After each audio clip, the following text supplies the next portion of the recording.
प्राणायामेनैव सर्वे प्रशुष्यन्ति मला इति आचार्याणां केषाञ्चित् अन्यत् कर्मण्य सम्मतम् तथा कीर्ष्यते प्रकाशावरणम् ततो न परं प्राणायामात् ततोः विशुद्धिर्मलानां दीप्तिश्च ज्ञानस्य प्राणायाम सर्वोत्तम साधन है शरीर शुद्धि का, ब्रह्म की प्राप्ति का, ईश्वर प्राप्ति का। योग साधना में 8 अंग हैं। योग साधना के 8 अंग हैं, जिनमें प्राणायाम चौथा है। इसके पहले आसन आता है और प्रत्याहार, धारणा, ध्यान और समाधि इसके पीछे आते हैं। यम नियम आसन प्राणायाम से पहले और प्रत्याहार, धारणा, ध्यान, समाधि प्राणायाम के बाद में आता है। योग का उद्देश्य है शारीरिक और मानसिक समता। योग का परम उद्देश्य है शारीरिक और मानसिक समता स्थापित करना, जिससे आत्मा शरीर और मन के दासत्व से छूटकर आत्मा शरीर और मन के दासत्व से, मन की गुलामी से छूटकर अपनी अपरिच्छिन्न आनंदमयी स्थिति को प्राप्त हो जाए। मतलब आत्मोन्नति के लिए ये साधना की जाती है। और आसन शारीरिक क्रिया है और प्रत्याहार, धारणा आदि मानसिक साधन है। प्रत्याहार, धारणा, ध्यान आदि मानसिक साधन है। तो प्राणायाम की क्रिया उक्त दोनों प्रकार के साधनों के बीच का साधन है। प्राणायाम शारीरिक और मानसिक इन साधनों के बीच का साधन है। तो ये शारीरिक भी है और मानसिक भी है, क्योंकि शरीर और मन दोनों का निग्रह होता है प्राणायाम से। शरीर और मन इनका निग्रह प्राणायाम से होता है। योग साधना में प्राणायाम का विशेष महत्व है शारीरिक दृष्टि से। प्राचीन काल के योगियों ने प्राणायाम को इतना गौरव दिया है कि उनमें से कुछ लोगों के मत में तो शरीर को स्वस्थ रखने के लिए तथा उसमें जितने प्रकार के मल इकट्ठे हो सकते हैं उनको निकालकर बाहर करने के लिए किसी और मल शोधन क्रिया की आवश्यकता नहीं रहती। ये प्राणायाम से ही शुद्धिकरण हो जाता है। तो उनके मत में योग साधना के लिए जिस शारीरिक क्षमता की आवश्यकता है वह अकेले प्राणायाम से ही स्थापित हो सकती है। इसलिए प्राणायाम का शरीर पर बहुत ही अधिक प्रभाव पड़ता है। इसका बहुत ही महत्व है। इसके समान कोई तप नहीं है, इसके समान कोई साधना नहीं है। इस लेख के प्रारंभ में हठ योग प्रदीपिका का जो श्लोक बताया है उसका यही तात्पर्य है कि यदि हम प्राणायाम पर आधुनिक दृष्टि से विचार करें, जैसा कि हमारा ये इसका विस्तृत वर्णन करने का विचार है, तो हमें पता लगेगा कि प्राणायाम से हमारा सारा शरीर ओजस्वी हो सकता है और इस प्रकार हम शारीरिक क्षमता प्राप्त करने तथा उसका कायम रखने में हैं। तो इसलिए प्राणायाम का महत्व बहुत अधिक है, पर इसमें जिज्ञासा होनी चाहिए। जैसे थोड़ा सा निर्धारण करने पर लोग साधना छोड़कर चले जाते हैं, तो उनको सिद्धि नहीं मिलती, उनको वास्तविक जो ज्ञान है वो नहीं मिलता। जो जागते हैं सो पाते हैं, जो सोते हैं वो खोते हैं, मतलब खो देते हैं सब कुछ। तो इसलिए सच्ची जिज्ञासा हो, सच्ची श्रद्धा प्रेम हो, तो ये दिव्य ज्ञान मनुष्य को प्राप्त होता है। तो प्राणायाम शरीर की शुद्धि का सर्वोच्च साधन है, सबसे उत्तम साधन है। इसके लिए हमारे पास पर्याप्त वैज्ञानिक प्रमाण है। मानसिक क्षमता स्थापित करने में भी प्राणायाम को सहायक माना गया है। प्राणायाम करने से मानसिक संताप भी दूर होते हैं और मानसिक संतुलन बना रहता है। आधुनिक मानस शास्त्र को विदों का मत है कि काम, द्वेष, क्रोध, लोभ, मोह, मद, मात्सर्य, ईर्ष्या, घृणा, शोक, अनुताप आदि मनोविकार ही मानसिक शांति को भंग करने में प्रबल हेतु हैं। काम, द्वेष, क्रोध, काम, राग, द्वेष, क्रोध, लोभ, मोह, मद, मात्सर्य, ईर्ष्या, घृणा, वासना, शोक आदि अनेक प्रकार के मानसिक जो विकार हैं, वो ही मानसिक शांति को भंग करने में प्रबल हेतु हैं। और ये विकार हमारे मन के उस स्तर में पैदा होते हैं यहाँ चेतना अथवा ज्ञान का अर्ध जागृत रहता है। ज्ञान अर्ध जागृत रहता है और पूर्ण जागृत नहीं रहता। यहाँ चेतना या ज्ञान अर्ध जागृत होता है, वही ये अपना प्रभाव डालते हैं। तो प्राणायाम के द्वारा हमारे दिमाग के स्नायु जाल पर, मस्तिष्क के दिमाग के स्नायु जाल पर तथा हमारे मन के बोधपूर्ण व्यापारों पर ही हमारा अधिकार नहीं हो जाता, बल्कि उससे उपयुक्त स्तर के भी द्वार खुल जाते हैं। कल्याण के रास्ते, कल्याण के द्वार खुल जाते हैं और यहाँ हमारा ज्ञान अर्ध जागृत रहता है और उस स्तर पर हमारा अधिकार हो जाता है। और यही कारण है कि प्राणायाम का साधक अपने मनोविकारों को दबाकर मानसिक क्षमता स्थापित करने में समर्थ होता है। मन पर विजय प्राप्त होती है, मन की चंचलता नष्ट होती है और मानसिक क्षमता पर विजय प्राप्त करता है, उसको स्थापित करने में समर्थ होता है। तो प्राणायाम प्राणायाम से हर प्रकार के पात्र दूर होते हैं। भगवान पतंजलि जी बहुत बड़े ऋषि हुए, उन सूत्र ऊपर लेख के प्रारंभ में ही उद्धृत किया गया है कि तथा खीयते प्रकाशावरणम, ये प्रकाश का जो आवरण है, जो ज्ञान को ढके रहता है, प्रकाश को ढके रहता है, प्राणायाम करने से उसका निवारण हो जाता है। और उस पर जो व्यास भाष्य की अवतरणिका दी गई है, उसका यही आशय है कि प्राणायाम के द्वारा सारे मलों का नाश होकर ब्रह्म का प्रकाश प्रकट होता है। ऊपर के उदाहरणों में इन मानसिक साम्य में हलचल पैदा करने वाले कर्मों को मन कहा गया है। मानसिक में जो विक्षेप पैदा करते हैं या हलचल पैदा करते हैं, विकार पैदा होते हैं, तो उनको मल कहते हैं, क्योंकि वह प्रकाश रूप आत्मा को आच्छन्न कर देते हैं, ढक देते हैं, ये मल, इसलिए इनको मल कहा गया है।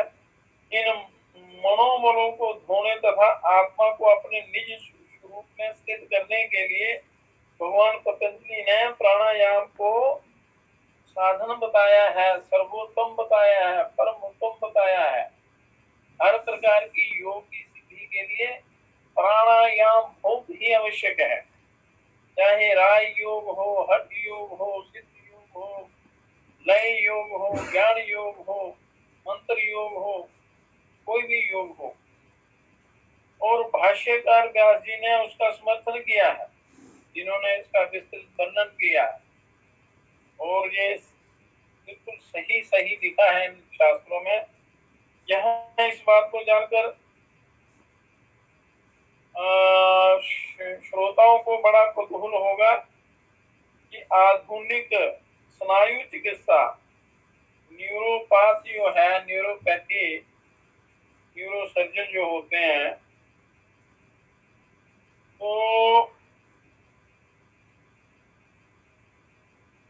भी इस प्राणायाम से प्रभावित है। न्यूरोसर्जन भी मानते हैं कि प्राणायाम का स्नायु मंडल पर बहुत गहरा प्रभाव पड़ता है। उन्होंने इस बात को स्पष्ट रूप से स्वीकार किया है बड़े बड़े न्यूरोलॉजिस्टों ने कि मनोविकारों का दमन करने और मानसिक तथा शारीरिक क्षमता को प्राप्त करने के लिए प्राणायाम एक बहुत बड़ा साधन है। प्राणायाम से असंख्य मनोविकार दूर होते हैं, दिमागी रोग दूर होते हैं। तो अब इस निबंध का विषय प्राणायाम का शरीर पर प्रभाव है। ये जो संग चल रहा है इस आज का विषय है प्राणायाम का शरीर पर प्रभाव, क्या प्रभाव पड़ता है।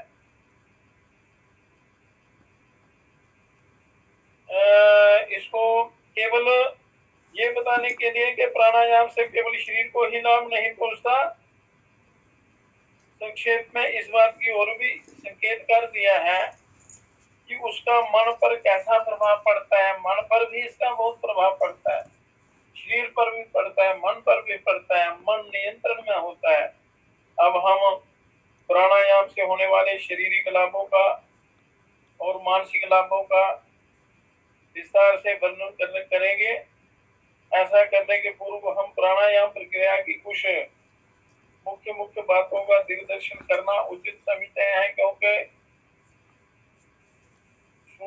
श्रवण करना चाहिए। श्रवण करके फिर उस पर विचार करता है मनुष्य, फिर उसको अभ्यास में लाता है। तो अभ्यास में लाने से पहले उस पर चर्चा करना बहुत ही आवश्यक होता है। भली प्रकार जानकर ही प्राणायाम करना चाहिए। तो प्राणायाम की प्रक्रिया क्या है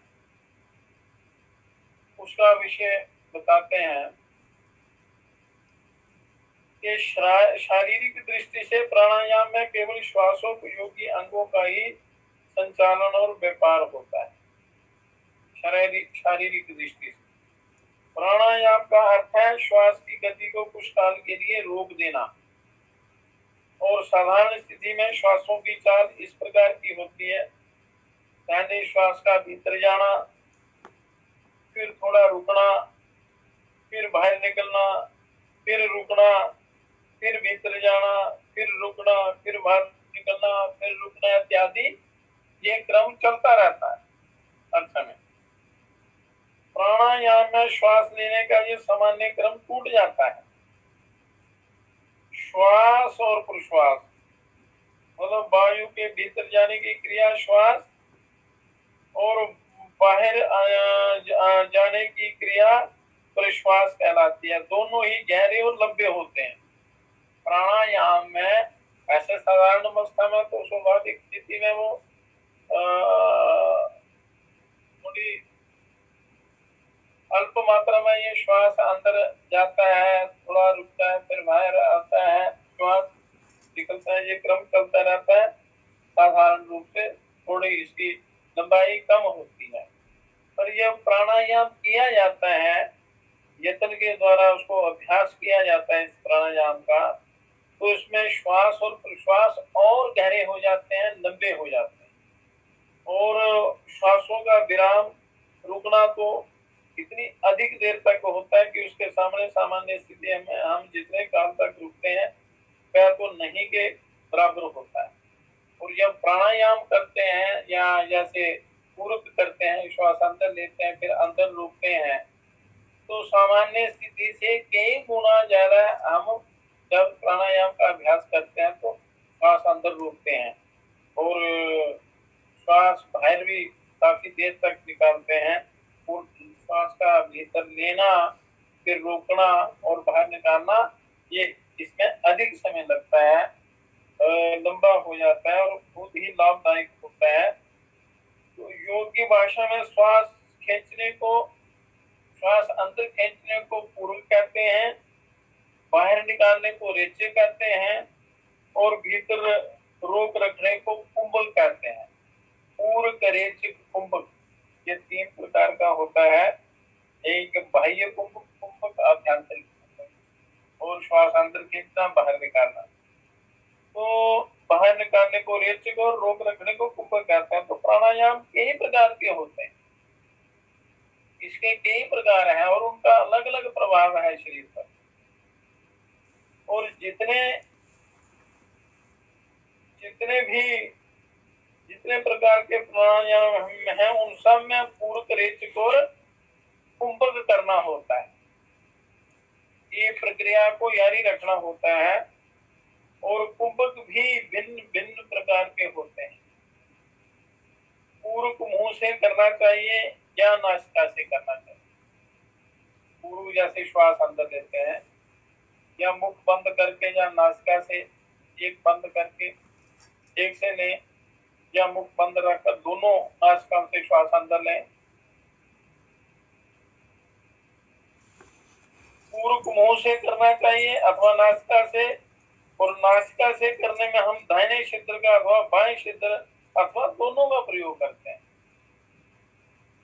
तो बाएं का कर सकते हैं, गर्मियों में बाएं से करना है।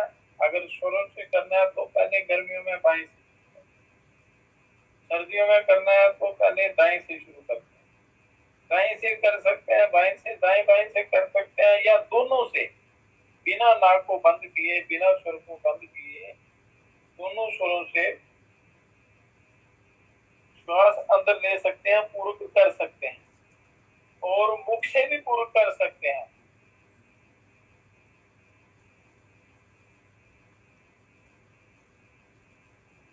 मुख से पूरक करना, फिर अंदर रोकना, फिर नासिका द्वारा बाहर निकाल देना।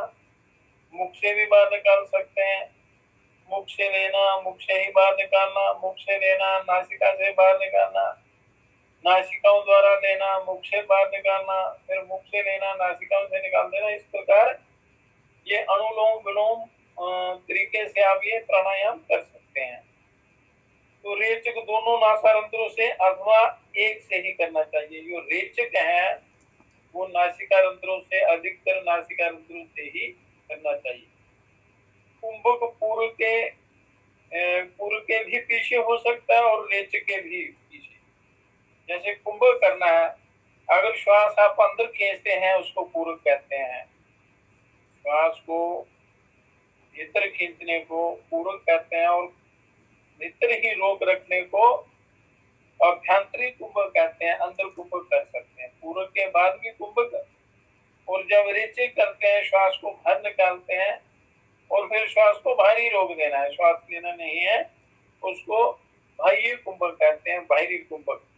तो रेचक के बाद भी कुंभक कर सकते हैं, पूरक के बाद भी कुंभक कर सकते हैं, अथवा दोनों के पीछे ना हो तो कोई भी आपत्ति नहीं। कुंभक ना भी हो, केवल श्वास पूरक रेचक ही होता रहे तो कुंभक अभ्यास करते करते अपने आप हो जाता है।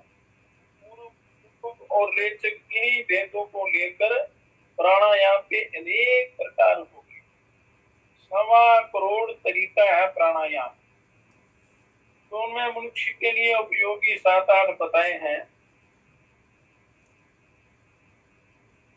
तो असंख्य प्राणायाम के तरीके हैं।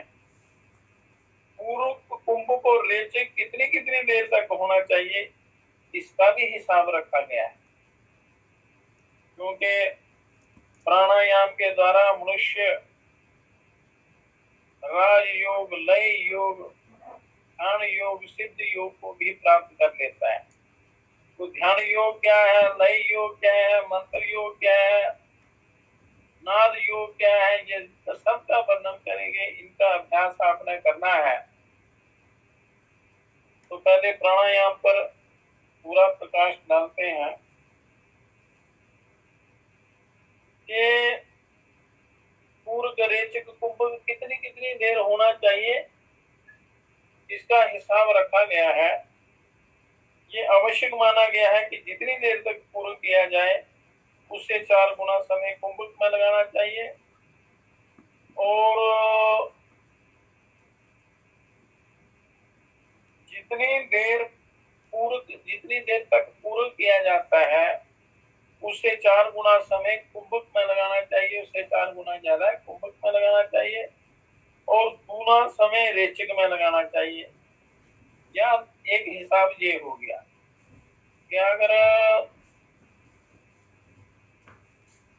10 सेकंड में आप पूर्ण करते हैं, 10 मात्रा तक पूर्ण करते हैं तो 40 मात्रा तक कुंभक करना है और 20 मात्रा में आपने श्वास बाहर निकालना है। और दूसरा हिसाब ये है कि जितना समय पूर्व में लगाया जाए, जितना श्वास अंदर लेने में समय लगाया जाए, उससे दुगना कुंभक में और उतना ही रेचक में लगाया जाए। तो प्राणायाम की सामान्य प्रक्रिया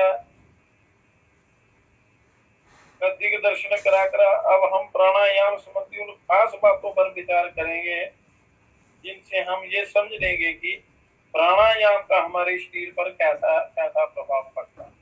पहले प्राणायाम की प्रक्रिया को समझना है। तो ये समझ लिया आपने कि पूर्ण रेचक कुंभक कैसे कैसे करना है। दाई नासिक बाई नासिका से भी कर सकते हैं, दाई से भी कर सकते हैं, दोनों से पूर्ण रेचक कर सकते हैं। अंदर कुंभक पूर्ण करके कुंभक कर सकते हैं, श्वास बाहर निकालकर रेचक के बाद भी कुंभक कर सकते हैं। तो इस प्रकार ये तरीका है और इसकी संख्या भी बता दी है कि अगर 6 मात्रा में आप पूर्ण करते हैं तो 24 में कुंभक और 12 में रेचक, 12 मात्रा में। तो या फिर जितनी मात्राओं में आप पूर्ण करते हैं उससे दूसरी मात्रा में कुंभक और उतनी ही मात्राओं में रेचक करना चाहिए। तो ये 2 प्रकार हैं प्राणायाम के। तो पूर्ण करते समय जबकि सांस अधिक से अधिक गहराई के साथ भीतर खींची जाती है, तो पूर्ण करते समय गहरा श्वास लेना है, गहराई से खींचना है और उसको लंबा खींचना है। भीतर खींची जाती है तो हर कुंभक के समय भी जिसमें बहुधा सांस को भीतर रोकना होता है। आगे की पेट की नसों को छोड़कर रखा जाता है, पेट फुलाना नहीं। जब आप प्राणायाम श्वास अंदर लेते हैं तो उसमें पेट को अंदर की तरफ रखना है, थोड़ा सा उड़ान बंद लगा के रखना है, पेट को फूलने नहीं देना है। श्वास अंदर लेते हैं पेट को खींच के रखना है, उससे मूल बंद और उड़ान बंद लगा रहेगा। मूल बंद उड़ान बंद का भी वर्णन करेंगे आगे। तो उन्हें पेट को कभी फुलाकर आगे की ओर नहीं बढ़ाना चाहिए, जैसा कि रेचक भी जिसमें सांस को अधिक से अधिक गहराई के साथ बाहर निकालना होता है। रेचक भी कैसा करना है, कैसे करना है, जितनी गहराई से आप श्वास अंदर लेते हैं उतनी ही गहराई से श्वास को, लंबाई से श्वास को बाहर निकालना है। पेट और छाती को जोर से छोड़ने से ही वो बनता है उड़ान बंद।